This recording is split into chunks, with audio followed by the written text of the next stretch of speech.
থেকে পরে সালামতুল তারপর ধরে আমরা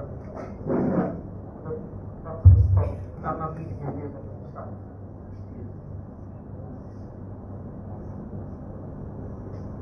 অতঃপর আপনাদের সবার প্রতি অনুরোধ, আমাদের শেষ গন্তব্য মৃত্যু, অনবরত সেই দিকে খেয়াল রেখে আমরা যাতে আমাদের পথ চলতে পারি। ছোট ভাই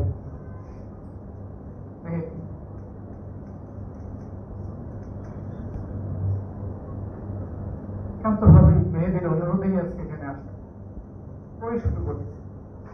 এখানে এসে দেখলাম আপনারা অনেক আছে, আমার যে আমাদের কাউন্সিলর মতিন ভাই, আমাদের সাদ্দাম ভাই, প্রতিদিনের সম্পাদক, এই প্রতিষ্ঠানের উপদেষ্টা, আমাদের দীর্ঘদিনের প্রেস ক্লাবের যাতায়াতকারী ভাই, তারপর নারী প্রতিনিধি প্রতিষ্ঠানের অন্যান্য জায়গা থেকে আসছেন, বরিশাল থেকে কয়েকজন ভাই আসছেন। আমার মাঝে মনে হয়েছিল আপনাদের বেশি দেখতেছি আপনার বরিশাল, আমি বরিশাল বাহিনী বক্তব্য খুব ভালো লাগছে। আমাদের নির্বাহী সম্পাদক অন্যান্য বিশেষভাবে উল্লেখ করবো আজকে তিনি উপস্থাপন করেছেন কবিতা, ছন্দে, জাদুতে, কঠিন ভাষায়, বজ্রকণ্ঠে, যখন যেখানে যেটা প্রয়োজন হয়েছে কত সুন্দর চমৎকার উপস্থাপন এবং তার প্রয়োগ খুব ভালো লাগছে। বক্তব্য শুনতে ভালো লাগছে, তার উপস্থাপনটা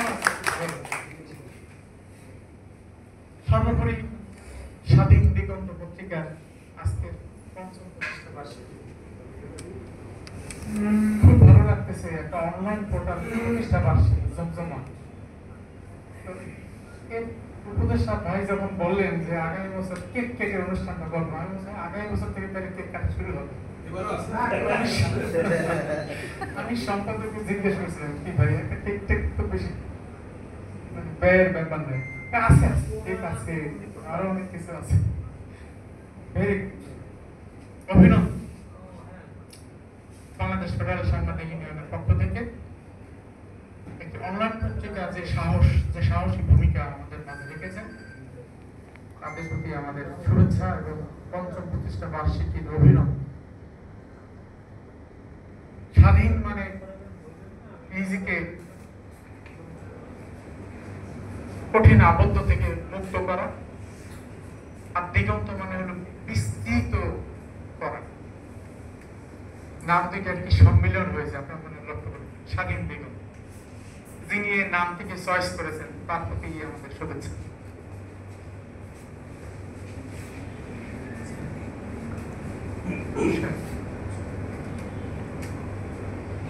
আমরা আমাদের আগের বক্তব্য থেকে অনেকে শুনেছেন একটি কঠিন কাল অতিক্রম করতেছি, সব দিক দিয়ে, রাষ্ট্রীয় দিক থেকে, মিডিয়ার দিক থেকে।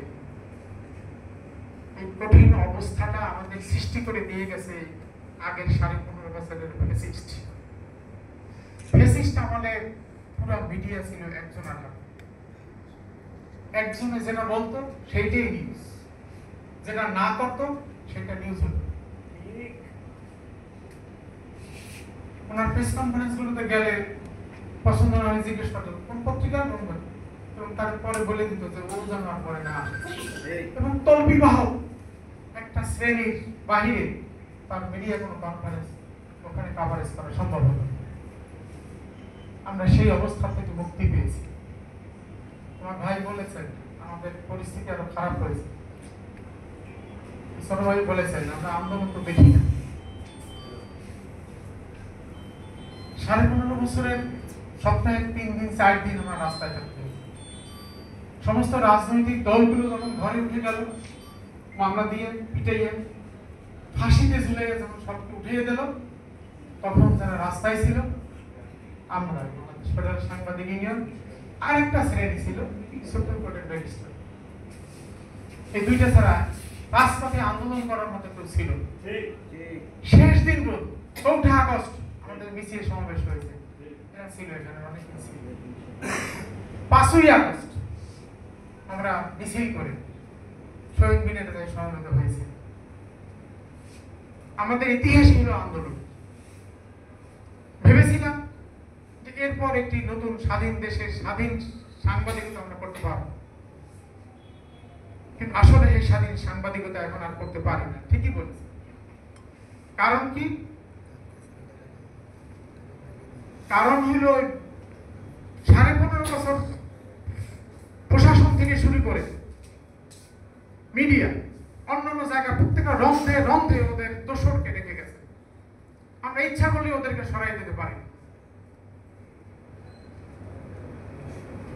ওই দোসরদের নিয়ন্ত্রিত এবং একটি পার্শ্ববর্তী দেশের কুচক্রের কারণে আমাদের উপদেষ্টা পরিষদ থেকে শুরু করে যারা সচিবালয়ে আছে, যারা আমলা আছে, তারা সবাই এখন আমাদের স্বাধীনতাটাকে কণ্ঠকাকীর্ণ করছে, স্বাধীনতাকে পদে পদে বিভ্রান্ত করছে, ভিন্ন দিকে নিয়ে যাওয়ার জন্য তারা চেষ্টা করছে। তার উদাহরণ আপনারা দেখেছেন। গতকালকেও আমরা বিষয়গুলো প্রত্যক্ষ করেছি। আবার সেই পরাধীনতার শৃঙ্খলে যাওয়ার জন্য আমাদের পরিস্থিতি সৃষ্টি হয়ে গিয়েছে। এরকম অবস্থা হোক আমরা কিন্তু চাই। তারপরে এর মধ্য থেকে আমাদের কিন্তু এগিয়ে যেতে হবে। এগিয়ে যেতে হবে কাদের সাথে নিয়ে? বিএসএস এ একজন এমডি দিয়েছেন, আপনারা জানেন, যিনি আমাদের আন্দোলনের সাথে গত 15.5 বছর আন্দোলনের সাথে কোনো সম্পৃক্ততা তার ছিল না, যিনি সাংবাদিক হিসাবে আমরা তাকে চিনি। এইরকম সরকারি মিডিয়া সংক্রান্ত আরো কয়েকটা পদে আব্দুল্লাহ ভাই থেকে শুরু করে আর কয়েকজন বসছেন, কিন্তু এর বাইরে আর সব যাদেরকে যেখানে বসানো হয়েছে সব ফ্যাসিস্টদের দোষ। এই সবগুলোর জন্য আমাদের আন্দোলন চলমান আছে। আমাদের আন্দোলন কিন্তু চলমান আছে। এই যে সাক্ষী রাজপথে আন্দোলন হয়েছে না, সেদিন মিছিল হয়েছে না, বাসরে ঘেরাও হয়েছে না, প্রেস ক্লাবের সামনে আন্দোলন হয়েছে। মাহমুদুর রহমান ভাইকে যখন জেলে যেতে হইল, আমরা কিন্তু কঠিন আন্দোলন করছি। একদিনের ব্যবধান, ওই দিন আমাদের আন্দোলন চলতেছে, তখনই খবর পাচ্ছি ছেড়ে দিচ্ছে। ঠিক আছে। আমি কয়েকটা কথার জবাব দিতেছে। সেটা হইল, আপনারা জানেন আগের সরকার একটি কল্যাণ ট্রাস্ট গঠন করছিল সাংবাদিক ভাই বোনদের জন্য। আমরা শুনতাম, সাক্ষী আছে এখানে, যে 10,000 টাকা করে দেওয়া হয় কল্যাণ ট্রাস্টের টাকা। কল্যাণ ট্রাস্টের টাকা পাইছেন এখানে কে আছে? পাইছে যথেষ্ট করে করবেন। যাই হোক, হ্যাঁ পাইছেন কেউ? আর কেউ পাইছেন? যাই হোক, দরখাস্ত করলে পাই। প্রথমবার সবাইকে দিচ্ছে, প্রথমবার সবাইকে দিচ্ছে। দ্বিতীয়বার একটু বাছাই করা হয়েছে। কালকে আমাদের 3য় কিস্তি গেছে। ওর একটা নীতিমালা, আমি প্রথম দিন যেদিন গেছি সেই দিনের কথাটা আপনাদের একটু বলি। নীতিমালা যে পড়ে দেখি, ওখানে স্পষ্ট লেখা আছে সর্বনিম্ন অনুদান হলো 50,000, সর্বোচ্চ 3 লাখ টাকা। কালকের 11 জনে 3 লাখ টাকা পাইছে, আর বাদ বাকি সবাই 50,000 টাকা পাইছে। 50,000 টাকা মানে আমরা বলছিলাম যে সবাই পাক, কিন্তু কয়েকজন বাদ গেছে, নানা কারণে বাদ গেছে। সিনি এমন এমন নাম আসছে, নাম দেখে আমাদের মাথা খারাপ হয়েছে। এই কি নাম? দৈনিক আশ্রয়, তারপর আরো আছে। আমরা অনেকেই বিভ্রান্তির মধ্যে পড়ে গেছি। এই পত্রিকাগুলো ডিক্লারেশন দিচ্ছে, এই পত্রিকাগুলো এভাবে চলতেছে নামে বেনামে। যাই হোক, এ কারণে মূল ধারার অনেক সাংবাদিকরা, সচ্ছল সাংবাদিকও কিন্তু টাকা পাচ্ছে। আমাদের কাছে আবেদন গেছে, আমরা দেই নাই, এমন কোনো প্রমাণ নেই।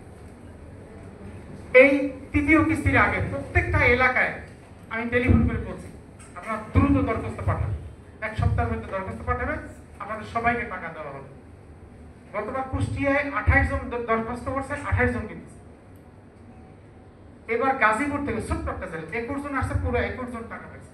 মহাশয় গ্রামের কথা বলছি। রংপুর থেকে 27 জন আসছে, 27 জন। আমার বাড়ি বরিশালে।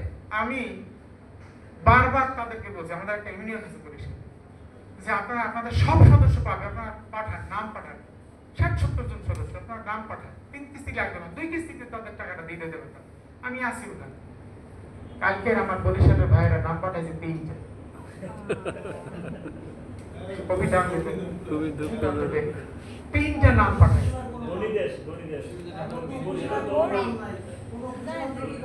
আমি বানুরীপাড়ার সন্তান। বানুরীপাড়া থেকে বলছিলাম, ভাই একটা অনুষ্ঠানে আমরা দাওয়াত দিয়েছিলাম, বলছিলাম দেখেন তো অনেক অসচ্ছল আছে, তারা যেন বরিশালের মাধ্যমে দরখাস্তটা করে। সম্ভবত 5টা আবেদন ওখানে পাঠাইছে, ওই 5টা আবেদনও তারা পাঠায়। আপনাদের সামনে এই ছেলেকে বললাম, ভাইকে বলতেছি, আজাদ আলাউদ্দিন আমাদের প্রেসিডেন্ট, আজাদ আলাউদ্দিন নয়াদিন,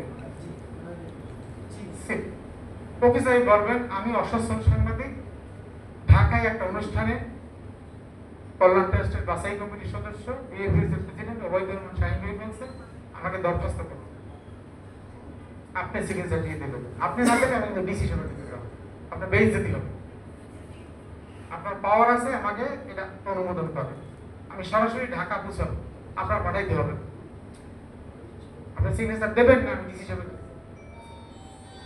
যদি না দেয় ডিসি হিসেবে কাজ যাবেন, যাই ফোনে বলবেন প্রেসিডেন্ট সাহেব কথা বলবেন, উনি সিগনেচার দিয়ে পদাধিকার বলে ডিসি সাহেবের ওই কমিটির সভাপতি। কিন্তু আমাদের ইউনিয়ন আছে 18টা বিভাগ এবং জেলা, 18টা জেলা এবং 18টা বিভাগ এবং জেলা, মানে যে বিভাগ সহ সেই জেলায় আমরা ওখানে ফর্মে লিখে দিছি যে ইউনিয়নের সেক্রেটারি এবং প্রেসিডেন্ট সিগনেচার করতে পারবে। আপনারা সবাই আমার খুশিদের কাছে সিগনেচার নিয়েছেন না? দেখছেন ডিসি লাগে, আপনি ও যদি না দেয় আমার কথা বলার পরে আপনি ডিসির কাছে যাবেন, বলবেন আপনি পাবেন।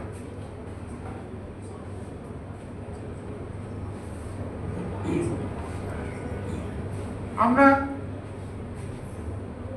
গণহারে এখন যেভাবে মিডিয়া আসতেছে, গণহার, আমি একটা পত্রিকা, পুরোনো পত্রিকা ডিক্লারেশন দিয়েছি,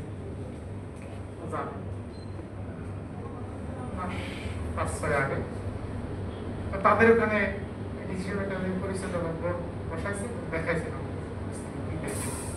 আমারটা হয়ে গেছে দ্রুতই, আপনারা চিনেন পুরোনো পত্রিকা, ওনাদের বাংলাদেশে কোনো অবস্থান নাই, ওনাকে এক জেনারেশন মেরে ফেলছে, ওনাদের নেক্সট জেনারেশন এখন বিশ্বের বিভিন্ন প্রান্তে আছে। দৈনিক মিলটা ঠিক আছে, পুরোনো পত্রিকা, ওই জেনারেশন, এই জেনারেশনটা জেন জেড যারা, তারা সব অর্গানাইজ হয়েছে, তারা পত্রিকা বের করবেন, ওইটা ডিক্লারেশন দেখেছিলাম, সেখানে এখন প্রতিদিন ডিক্লারেশনের জন্য যাচ্ছে পত্রিকায়, এবং যে হারে পত্রিকা বের হচ্ছে এটা যদি না কন্ট্রোল করতে পারে তাহলে কিন্তু ওই ফ্যাসিস্ট আমলে যে অবস্থাটা হয়েছিল আপনারা সবাই জানেন কি হয়েছিল। ইংরেজি বহুল প্রচারিত 1 নম্বর পত্রিকা কোনটা আপনারা জানেন? ডেইলি ইন্ডাস্ট্রি, এখানে কেউ থাকলে আমি হেউ করার জন্য বলছি। 2 নম্বর হইল, 2 নম্বরটা জানেন? ট্রাইব্যুনাল,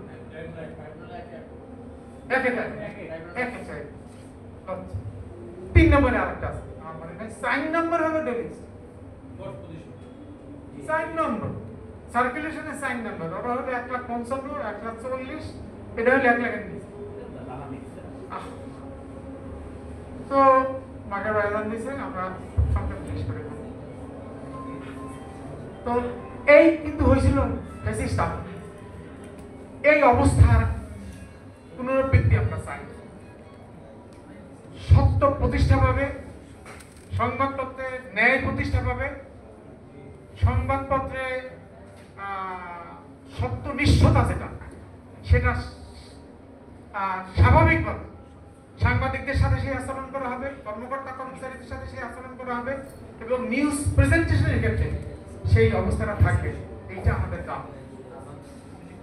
এই দাবি মিটানোর জন্য এই গভর্নমেন্ট একটা মিডিয়া সংস্কার কমিশন গঠন করেছে। সেই মিডিয়া সংস্কার কমিশনের সাথে আমি সম্পৃক্ত ছিলাম। সেখানে আমাদের নানাবিধ, আপনার এখন উত্তর দিন, নানাবিধ জটিলতা সৃষ্টি হয়েছে, অনেক জটিলতা। আমাদের 1 নম্বর দাবি ছিল অন্তত ওয়েস্ট বোর্ড আপনারা এই সংস্কার কমিশনের মধ্যে ঢুকান। আমরা ওয়েস্ট বোর্ড নইলে আমাদের সাংবাদিকদের কোনো রুটি রুজির নিশ্চয়তা থাকে না, যে যেভাবে পারে সেইভাবে এদেরকে বেতন দিয়ে তাদের নিয়ন্ত্রণ করার চেষ্টা করে। এই একটা কথা আমরা কিন্তু মিডিয়া কমিশন থেকে আনতে পারি, এটা আমাদের ব্যর্থতা। 2 নম্বরে কথা বলছেন আমাদের নির্বাহী সম্পাদক সাহেব, অ্যাকুইজিশন কার্ডের একটা কমিটি হয়েছে। অ্যাকুইজিশন কার্ড কমিটিতে আমি ছিলাম, ওইটা আমরা নীতিমালা করে দিয়েছি। একটা নীতিমালার আওতায় ওইটা চলছে এবং শিগগিরই হয়তো নতুন করে অ্যাকুইজিশন কার্ড দেওয়া শুরু হবে। এই অ্যাকুইজিশন কার্ড কমিটিতে ডিউজ আমরা যে নীতিমালা করছি তাতে একজন রাখছি, আমাদের হয় ডিউজের সেক্রেটারি অথবা ডিউজের সভাপতি, এই দুজনের একজন থাকবে, আপনাদের সবাইকে তারা অ্যাকুইজিশন কার্ড দিবে।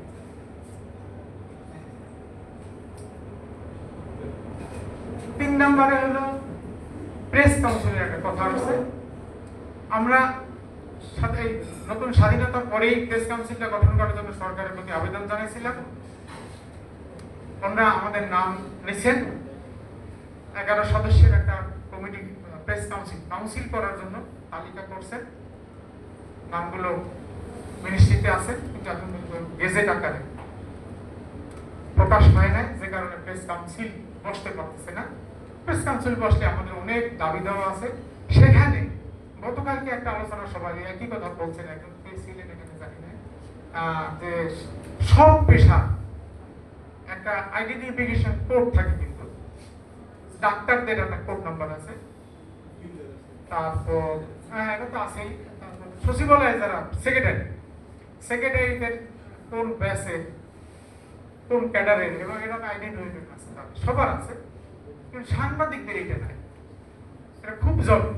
আমরা ওটা বিবেচনা করতেছিলাম, এটা মিডিয়া কমিশনে এটা বলা হয়েছে এবং বিভিন্ন সংগঠনের পক্ষ থেকে এই বিষয়টি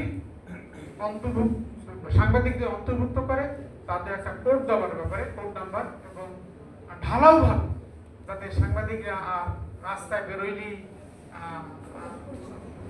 কাজ যখন মাদক বহন করে কিংবা ইয়াবা বিক্রি করতে যায়, তখন যখন ধরা পড়ে না তখন কিন্তু সে সাংবাদিক থাকে, আর যখন ধরা পড়ে তখন সাংবাদিক হয়ে যায়।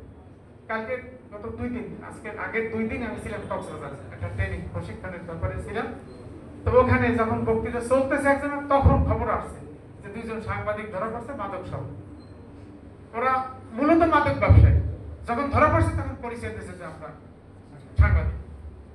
তো এই অবস্থা কিন্তু হবে যে হারে যদি মানে মিডিয়া নিয়ন্ত্রণ করা সম্ভব না হয়, আমাদের অ্যাকুইজিশন কার্ড হোক কিংবা উপদেষ্টার পক্ষ থেকে আমাদেরকে বলা হয়েছিল সকল সাংবাদিক অ্যাকুইজিশন কার্ড পাবে, আমরা এটা বাধা দিচ্ছি না। অ্যাকুইজিশন কার্ডটা থাকবে শুধুমাত্র সচিবালয়ে বিট যারা করবে, নিউজ যারা কভার করবে তাদের জন্য, আর আমরা একটা কমন কোড নাম্বার সাংবাদিকদের দিয়ে দিতে চাই। তারা একমত হয়েছে, এটা মিডিয়া কমিশন ঢুকেছে এবং প্রেস কাউন্সিল শুরু হয়নি, আপনারা এই কাজটা দেখতে পাবেন। যাই হোক, আমি আলোচনা সংক্ষেপ করবো। সর্বশেষ আমি বলবো, ন্যায় নিষ্ঠতার কথা বলে আমি শেষ করবো। প্রত্যেকেই ন্যায় নিষ্ঠতা খুবই জরুরি, খুবই জরুরি। কারণ ন্যায় নিষ্ঠতা না থাকলে বিজ্ঞাপন এবং সংবাদ এক হয়ে যখন যায়, তখন কিন্তু সংবাদের প্রতি কোনো গুরুত্ব থাকবে না। এই গুরুত্ব থেকে আমরা কিন্তু পিছিয়ে পড়ি।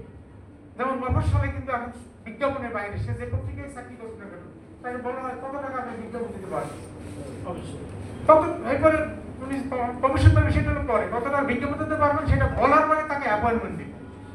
এই অ্যাপয়েন্টমেন্ট হয় বিজ্ঞাপন কথার পরে। এটা একটা মানে জঘন্য সাংবাদিকদের সাথে প্রতারণার বিষয়। এইখান থেকে আমরা মুক্তি পেতে চাই। সত্য যাচাই বাছাই করার ক্ষেত্রটা এখন আর নাই বলতে গেলে। এই যাচাই বাছাইটা আমাদের করা খুব জরুরি হয়ে পড়ছে। সত্য যাচাই বাছাই যদি আমরা করার ক্ষেত্রে না করতে পারি, তাহলে আমরা কিন্তু মিথ্যার আড়ালে একেবারে হারাই যাব। কারণ আপনাদের সংক্ষেপে বলি, আমরা আমরা তো সবাই এখন অনলাইনের সাথে সম্পৃক্ত। আমার বাসায় যখন দেখে যে একটা গাছ থেকে একটা ফল ফল পড়ছে কিংবা নদী থেকে কেউ সাপ দিয়ে যাচ্ছে, তখন বলে না না এটা কিন্তু রিয়েল না, এটা ফেক। আমি বললাম না, এটা তো ঠিক আছে। কি জন্য বললাম? নদীর পিঠে উঠে যেমন হাসিনা দৌড়াইতে পারে, নদী এবং হাসিনা একসাথে যেমন নাচানাচি ঢোলের তবলা বাজাইতে পারে, তার সাথে ইউনেস্কো যখন সম্পৃক্ত করে ঢোল বাজানোর দৃশ্য আমরা দেখি, ওইটা যদি ফেক না হয় তাহলে এগুলো ফেক হবে না। অর্থাৎ ফেক এবং রিয়েল চিত্রগুলো আমরা পৃথক করার যোগ্যতা আমাদের মেধা আপনাদের কাছে অনুরোধ থাকবে। ফেক নিউজের ক্ষেত্রে খুব সতর্ক থাকতে হবে আমাদেরকে, যদি কিন্তু আমরা নিজেদের অস্তিত্ব আমরা বিলীন করে ফেলবো। নিউজ করার ক্ষেত্রে আমরা নিরপেক্ষতা কিন্তু হারাই ফেলছি। আমার ভাইয়ের নিউজ, এই জন্য আমাকে তাকে দিতে হবে, একটু বড় করতে হবে। ওই দল আমি করি না, এই জন্য তার নিউজ দেওয়া যাবে না। এই লোক, এই সংগঠন আমি করি না, এই জন্য নিউজ দেওয়া যাবে না। এইটার মধ্যে যদি থাকি, আমরা আমাদের যে পরিস্থিতি এখন ফেসিস্ট আমলে ছিল, সেই ফেসিস্ট আমলে কিন্তু আমরা চলে যাব। এরকম আরো অনেকগুলো বিষয় রয়েছে সত্যনিষ্ঠতার জন্য সংবাদ করতে, আমাদের নিজেদের অস্তিত্বের জন্য।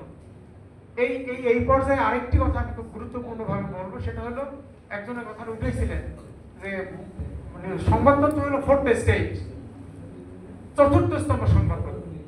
কারণ বিচার বিভাগ, প্রশাসন এবং নির্বাহী বিভাগ, এই বিভাগগুলো সবগুলোকে যে ওয়াচ করে, সবগুলোর প্রতি যে দৃষ্টি রাখে, সবগুলোর যে ভুল ভ্রান্তি ধরায় দেয়, সেটা কিন্তু সংবাদপত্র।